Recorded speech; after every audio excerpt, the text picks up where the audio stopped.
Alors que les planètes semblaient alignées depuis octobre pour un accord dans la bataille juridique qu'ils se livrent depuis 2 ans, Laetitia Hallyday et les aînés de Johnny semblent de nouveau en guerre, comme le prouve la dernière sortie de l'avocat de la veuve du taulier à propos de sa sépulture.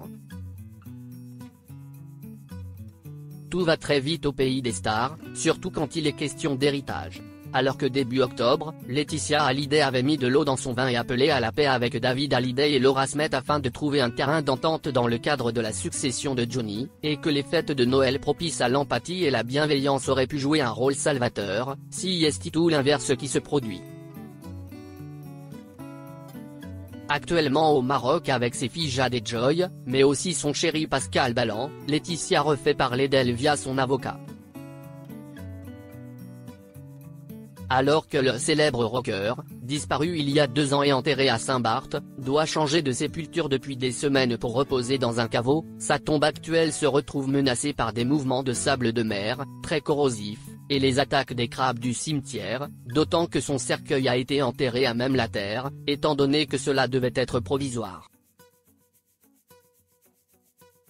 Si les enfants de Johnny avaient freiné l'opération il y a quelques mois, ayant apparemment appris par la presse les desseins de Laetitia, à savoir bouger la dépouille du taulier dans un caveau spécialement conçu pour ça, il semblait qu'ils avaient eux aussi mis de l'eau dans leur vin en donnant l'impression que tout se déroulerait normalement. Mais, l'accord n'a apparemment pas été donné, en tout cas, pas celui de Laura Smet. Dans une lettre adressée ce jeudi 26 décembre au président de la collectivité Bruno Magras et dont l'AF a eu une copie, Maître Gilles Goé, avocat de Laetitia, rappelle que Johnny Hallyday, décédé le 5 décembre 2017, avait demandé à reposer au cimetière marin de Lorient à Saint-Barthélemy, dans un caveau à construire. Sauf que, pour l'instant, selon l'avocat, Laura Smet s'oppose toujours au déplacement de la dépouille de son père, ou, en tout cas, n'a pas encore donné son accord, indispensable, pour la bouger.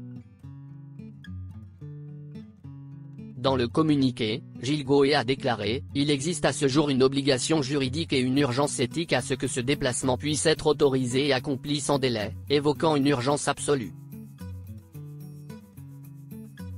La trêve de Noël n'aura décidément pas duré très longtemps. Quelle sera la réaction de Laura? La suite au prochain épisode.